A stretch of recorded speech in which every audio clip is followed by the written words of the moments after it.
प्रदेश में बुलडोजर पर सियासत गर्मा गई है। मुख्यमंत्री योगी आदित्यनाथ और अखिलेश यादव में वार पलटवार तेज हो गया। अखिलेश यादव के 2027 में चुनाव जीतने पर गोरखपुर की ओर बुलडोजर के रुख वाले बयान पर सीएम योगी ने पलटवार किया है।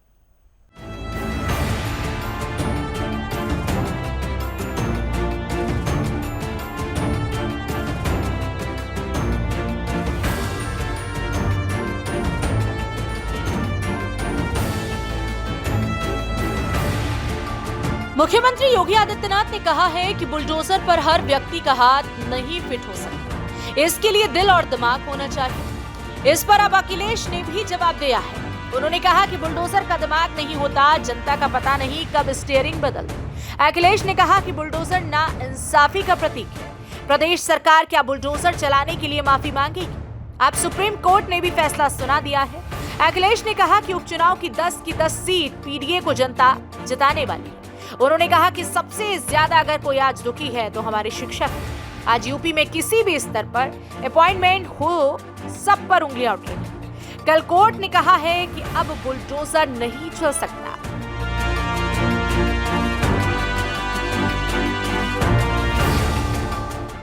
कि हमारे मुख्यमंत्री कहने को योगी हैं कि कभी कभी बायोलॉजिस्ट भी बन जाते हैं। अब उस बहस में मैं नहीं जाऊंगा कि बायोलॉजिकल वाली बहस में जाऊं कि न जाऊं, कि बायोलॉजिकल हैं आप कि नहीं बायोलॉजिकल हैं। हमारे मुख्यमंत्री जी को चिंता है डीएनए की, उन्हें बहुत चिंता है डीएनए की। मैं बहुत दिनों से सोच रहा था कि शायद किसी दिन वो जो पावर प्लांट है उनका नाम बोलेंगे। वो आज भी पावर प्लांट का नाम नहीं ले पा रहे हैं, और मैं दावे के साथ कहता हूं वो डीएनए तो बोल सकते हैं, लेकिन डीएनए का फुल फॉर्म नहीं बोल सकते। इसलिए डीएनए को बोलने से पहले कि समाजवादियों के डीएनए में क्या है, कम से कम डीएनए का फुल फॉर्म तो बता दें। लेकिन और जहां तक बुलडोजर का सवाल है, सोचो कैसा न्यायालय का बुलडोजर चला कि बुलडोजर नहीं चल सकता। जो लोग बुलडोजर लेकर के डराते थे, जगह जगह लोगों के घर गिराते थे, क्या मुख्यमंत्री आवास का नक्शा पास है? अगर नक्शा ही सवाल है तो सरकार ये बताए क्या मुख्यमंत्री आवास का नक्शा पास है, और कब पास हुआ था ये भी बता दें, कागज दिखा दें उसके।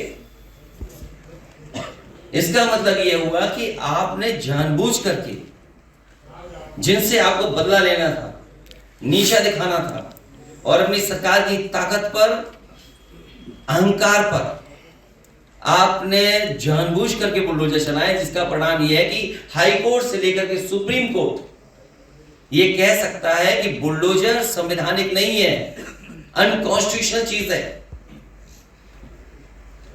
अनकॉन्स्टिट्यूशनल है। और कल ही सुप्रीम कोर्ट ने कहा है कि अब बुलडोजर नहीं चल सकता है। तो क्या अभी तक जो बुलडोजर चल रहा था उसके लिए सरकार माफी मांगेगी कि नहीं मांगेगी? और जहां तक दिल और दिमाग, हमारे पत्रकार साथी आपको सबको पता है, ये कोई पहली बार बात नहीं मैं कह रहा हूं, और फिर कहता हूं, बुलडोजर में दिमाग नहीं होता है।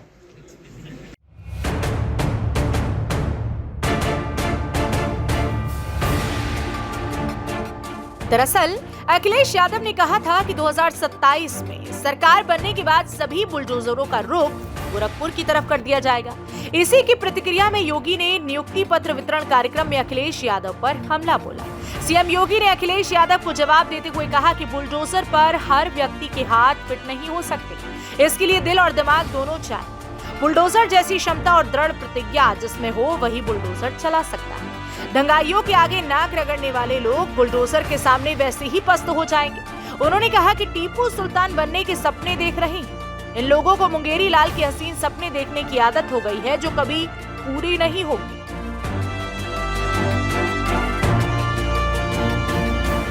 इनका भी पहले अधिकार होता था, क्यों नहीं इनको नियुक्ति पत्र मिलती थी? कारण था नियत साफ नहीं थी।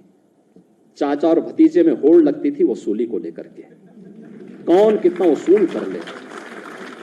एरिया बटे हुए थे। मैं देख रहा हूं ना इस समय कुछ आदमखोर भेड़िया प्रदेश के अंदर अलग अलग जनपदों में उत्पात मचा रहे हैं, और कमोबेश यही स्थिति 2017 के पहले प्रदेश की थी। ये लोग उस समय कितनी तबाही मचाए हुए थे, किसी से छुपा हुआ नहीं है। और इनके भी एरिया बटे हुए थे वसूली के, कहीं चाचा कहीं भतीजे। महाभारत के सारे रिश्ते थे, सारे रिश्ते। फेल हो जाएगा। महाभारत का दूसरा दृश्य वहां देखने को मिलता था, और वही दृश्य उस समय भी देखने को मिलता था। बहन और भाइयों, मैं तो केवल आपसे एक ही बात कहूंगा कि जो लोग बोलते हैं इनको अवसर दिया गया था,